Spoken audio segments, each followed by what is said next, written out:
And it says Paris is always a good idea because Paris is always a good idea. And if I could go anywhere in the world, I think I would want to go to Paris. Is this huge Paris bag. I have this Paris hat now, this Team Paris shirt, and then this is a bracelet my friend gave me because she knows I love Paris. I'm gonna say France, more specifically Paris. Hello, Paris. That says Paris on it. Paris, Paris, Paris. I have another like little Eiffel Tower here. And I love Paris. And first of all, Paris. What's my favorite city in the world? Paris, baby. I have this Eiffel Tower Paris kind of picture. It's a picture of the Eiffel Tower in Paris. Paris is like my favorite city in the world. I'm taking a class about Paris this semester. My friend and I are doing a project on Paris. Then I have this huge Paris poster. And then I have Paris, which is like my favorite city in the world. My Eiffel Tower tickets. So I have this Eiffel Tower thing. Actually, I can't believe this is real. This is a disposable picture from the trip to Paris that I took this summer. So at the top, it says Paris. And like Paris is my favorite city. I'm so excited for this. It's called Night in Paris. Paris is my favorite city in the world. I love this city so much. As you know, I love Paris. Hanging up the postcards that I got when I went to Paris this last summer. Home sweet home. I want to stay here forever. This is not like a realistic place of where I'm going to live, but I would either want to live in Paris. I could definitely see myself living here. Paris is my life. It is my dream. It is my everything. So I cannot wait to come back. I'm kind of shaking. I just got a job in Paris. I'm so excited. I've already told my parents, so like I'm not like right out of the meeting, but like, oh my god, what is life? I'm so excited! I got the job! Oh my god! I have a job in Paris. I got the job! Yeah! I got the job in Paris.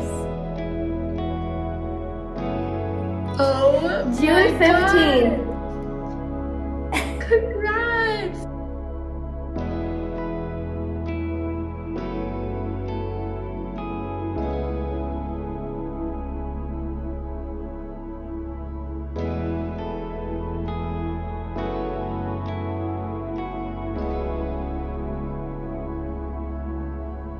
I got a job in Paris.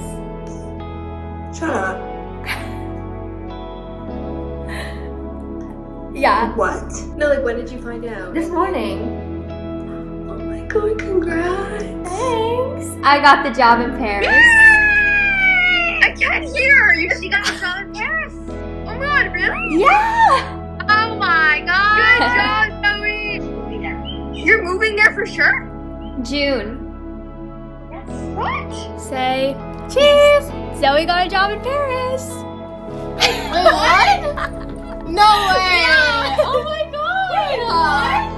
Oh my god! Secret's out. I am moving to Paris.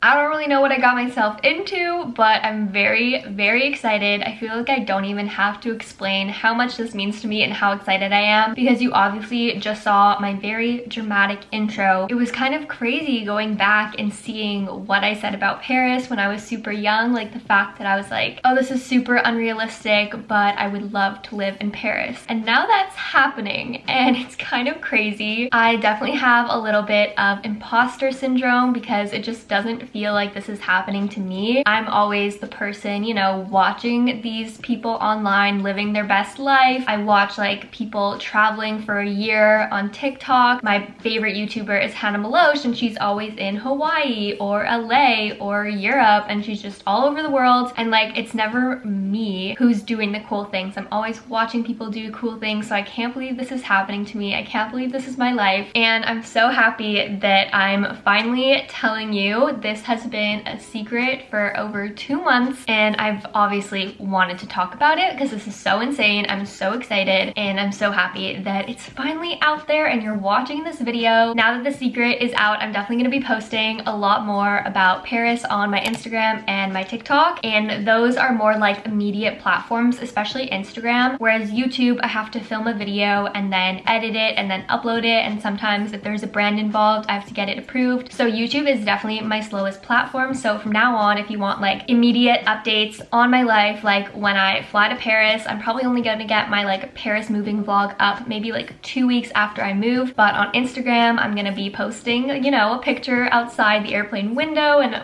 picture when I land and all of that. So definitely make sure you're following me on Instagram. I'm also going to be doing a lot more TikTok content when I get to Paris. The content is going to be out of this world. I have so many ideas for Paris content, but I'm kind of getting ahead of myself. I have some questions that I've like pre-thought of that I expect people would like, you know, be curious about. I'm gonna try and explain how on earth this came to be and tell you everything. And I have some really good story times. Like the way that things panned out is kind of insane. I am so excited to take you guys on this journey. This is a new chapter in my life and I'm going to be vlogging it all. And I'm just so excited, so happy, so grateful. I can't believe this is real. Let me just get into the questions that you asked me. So first, I'm going to be explaining my job situation. So yes, I have a job in Paris. I am so excited to start. I start on June 15th. In France, there are two types of contracts. There's a contract for work that's like determined. So it's for like, you know, 3 months, 6 months, a year, 2 years. And then there are undetermined contracts. So I have an undetermined contract. So I don't know how long I'm going to be staying in Paris for, but definitely for a good amount of time. You know, this is my dream. I am going to be working as a video editor, which is my dream job, exactly what I was looking for. Like, I'm so happy that it worked out because I really didn't want to do anything other than be a video editor. And for the company that I'm working for, I'm actually going to be editing YouTube videos. And in one of my interviews, the girl that was interviewing me said that YouTube on my resume stood out to her. So, you know, we've come full circle. YouTube literally helped me land my dream job. So thank you guys for watching and supporting my videos. I think that my interview process started in February because I got the job on March 4th, as you saw, and I went through 3 interviews and I did like an editing test so that they could, you know, see what I can produce. And out of the 3 interviews, one of them was in French. A lot of my family members have asked that, like asked if I had to talk to them in French. So to answer that question, yes, 1 out of 3 interviews was in French. And then I found out from another person at the company that the person who interviewed me in French complimented my French. So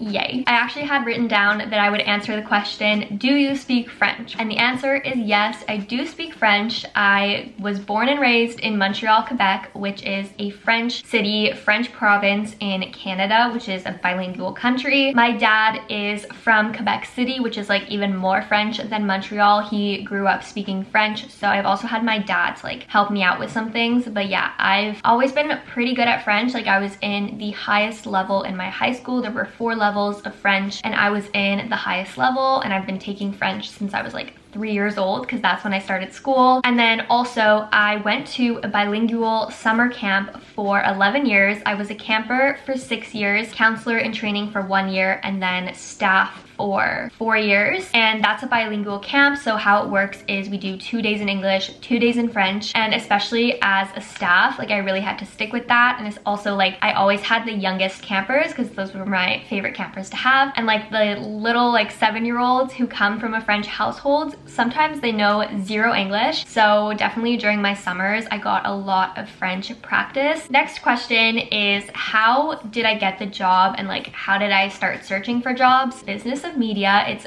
Film 450 at Queen's University. I highly recommend it. I actually did really like that class. Our very first mini assignment was to find an article published by like a film industry website and do a little write-up on it and like kind of explain why we think it's important and how we're gonna apply it to our life. And I ended up finding an article explaining that for young, you know, aspiring film industry workers, like I don't know how to say it, like not aspiring filmmakers because I'm obviously not a filmmaker, but just, you know, like young people coming out of film programs, that it's been really hard for them to find jobs since the pandemic. And that lit a fire under me and I was like, hey, like I really need to get this going. I need to start looking for jobs. And that assignment is what actually like pushed me to do it. I didn't even finish the assignment before I started like kind of quickly like looking for jobs to see like what could be available. So then I was like, okay, I need to do this like step by step. So the first thing that I did was finish up the website that I made. It's zozomccormack.com if you want to go look at it. I updated my resume with the work that I did last year because I haven't updated it since last summer. And then I started my job search, and the job that I ended up getting was by far the best one that I found online. Best job description, best company. Like, it was honestly my dream job. I was so excited when I found it. I was so excited in the interviews. I worked so hard on like the little editing test that they gave me. I wanted this job so badly, so I can't even tell you how excited I am that I actually got it. Now I'm gonna explain how I actually decided to move to Paris, because obviously I've loved Paris for so many years. It's been my dream, but I never had like concrete thoughts that like I want to move there. So how it happened is I've obviously always loved Paris, and then I went last summer for a week with my friend Emily. I vlogged it. It's one of my favorite, or like the favorite video that I've ever made that's up on my channel. So after that trip, I loved Paris even more than I did before I went, because the only other time I've ever been to Paris was when I was 11 years old in July of 2012. But like that sparked an obsession. So after that trip, I kind of had an idea that maybe I wanted to move like for a summer, like spend an entire summer in Paris. Maybe I want to do like a 3-month Paris kind of thing, get like maybe an Airbnb, like a long-term Airbnb. But then when I got back home, I went right away into my first semester of my last year of university, and I followed so many Paris influencers because I just like, my obsession was like kicked up a notch since I'd actually been there for a week. And I was following all these Paris influencers. I would wake up every single day and just like scroll through a million stories and Instagram posts of what they were doing, and I was like, okay, the obsession is real. Like, I can't stop thinking about Paris. I see myself living there. I think I actually want to go live there long term, you know, because I was watching all these influencers and I was like, wait, this is actually the perfect lifestyle for me. Like, I actually miss Paris so much. And obviously, like, I'm not talking about like influencers who are living like a lifestyle that like I'll never reach. I just mean like the everyday life in Paris, like the buildings, the Eiffel Tower, the cafes, the food, the Seine, like the museums, like everything about it. Like, I want to be there. If I don't move to Paris, I'm gonna be constantly wishing I was there, and I don't like that. I don't like, you know, living my life wishing I was somewhere else. I want to do what makes me happy, and I was like, that is gonna be moving to Paris. I have to move. So it was around October that I started to, you know, really feel like I needed to move to Paris, and I would look at Paris apartment websites just for fun. And I don't even remember when I told my parents that. I think maybe it was in November that I was like, this has to be my post-grad plan. In November is when we started to apply for my Croatian citizenship. If you didn't know, my mom was born in Croatia, so I actually have the right to Croatian citizenship, and she never got it for me as a kid. So now it's like a really long process because I'm over 21. Even my brother, who's 19, he's gonna get his, I think, this year, and I'm gonna get mine next year. Then I will be an EU citizen, which will make things like a million times easier. It would have saved me from the visa process, which was very complicated, but I have my visa now. We're all good, no stress. I know I would get this question, so how long am I staying for? I don't know, but definitely a long time. This is my dream. I'm 21, I'm young, I can do it. I'm so excited. I'm gonna have an amazing time. I'm gonna travel all over Europe. I'm gonna be a European citizen. What? Now, as I mentioned, I do have an apartment, so I'm gonna like tell you about my apartment and then also tell you the story time of how I got the apartment, because it's crazy. So I've been renting a studio apartment in Paris since April 1st, and I haven't even been there yet, but it is my dream apartment. Like, I can't believe how it all worked out, that, you know, like I got my job in time to find this apartment. Like, I don't understand how this all worked out so perfectly. Huge shout out to my parents because they helped me out so much, because I was doing all of this during finals. It would not have gotten done without them. My apartment is furnished already. Furnished apartments are super popular in Paris. All the apartments that I was looking at were furnished, and it's furnished to my aesthetic. Could not be a more perfect location.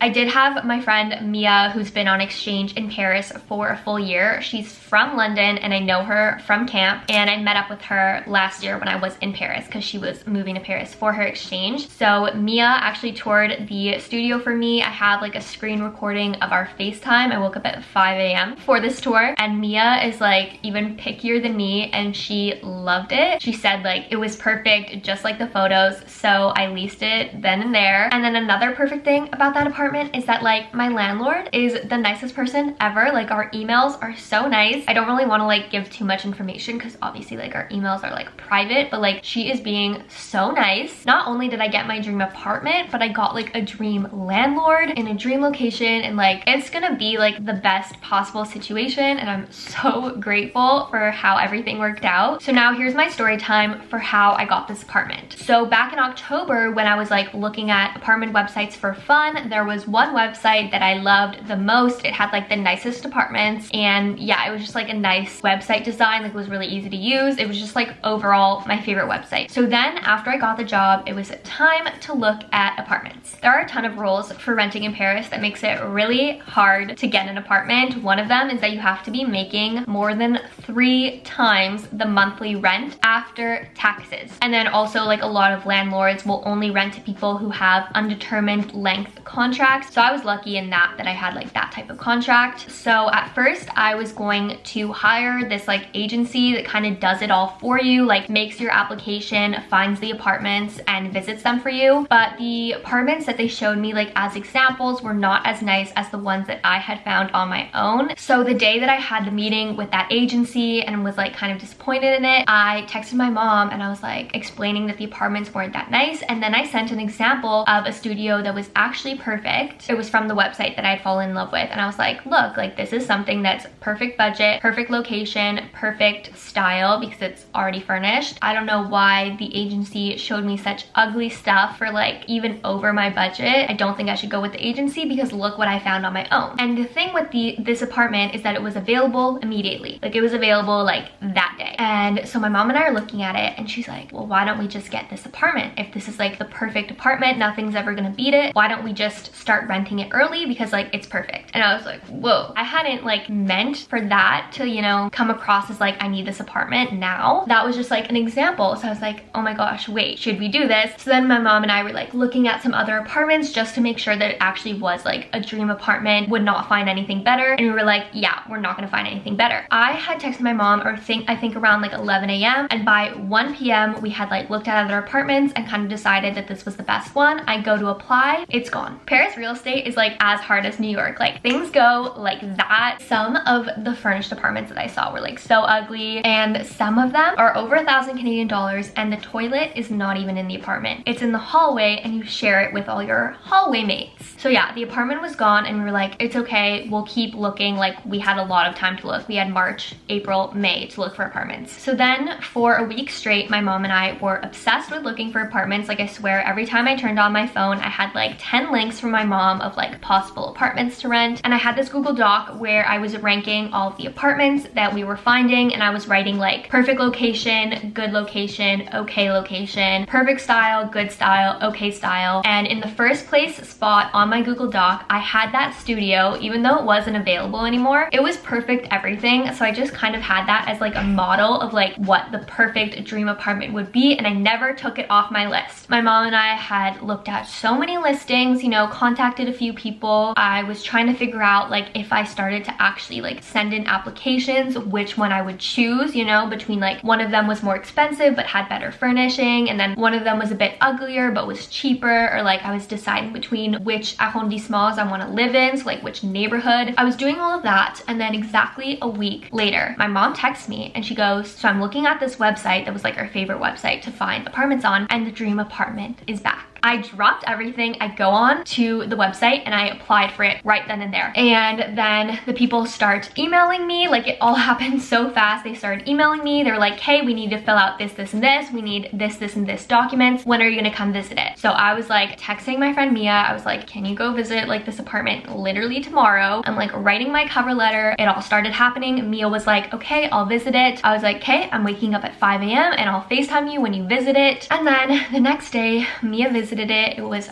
perfect. I'm so excited to move in. And then I emailed the girl right after and I was like, I want it. And then after I apply for it, I have to also be accepted by the landlord. So that took a couple more days, and then I was finally accepted and I got to like tell everyone. That was my apartment story time. It was kind of crazy because like it was unavailable, but I never gave up hope. I never stopped looking at the apartment listing even when it said someone had rented it. So the fact that like my mom went back on that website that morning and saw that it was available again was like insane. And the cherry on top is that when I found out the location of the apartment, I was like, I think Emily and I went here last year in my trip in August, and I went back in my photos. I'm not gonna put them on the screen because I obviously don't want you guys to know where I live, and these pictures are not on my Instagram. They didn't make the cut, but Emily and I literally had a photo shoot in front of my building. We had a photo shoot in front of my building last August before I had even decided that I was moving to Paris. What? Like what? So now the last question that I'll answer in this video is, when am I moving? I am moving on June 1st. So I arrive in Paris June 2nd. My mom is coming with me for the first 2 weeks to help me settle in. I have to get my bank account, new phone number. I have to like start decorating my place because it is furnished, but I do want to like put a little bit of me in there. And then obviously we also want to do like fun things together. Those are all of the questions that I kind of, you know, guessed that people would be curious about. Obviously, if you have any other questions for me, you can leave them in the comments down below because I respond to every single comment. I am so excited that my secret is finally out, that I can finally tell you guys and post about it. Make sure to follow me on Instagram and TikTok for real-time updates. I love you. I hope you're excited for this next chapter in my life. Have an amazing day. I love you. See you in my next video. Bye!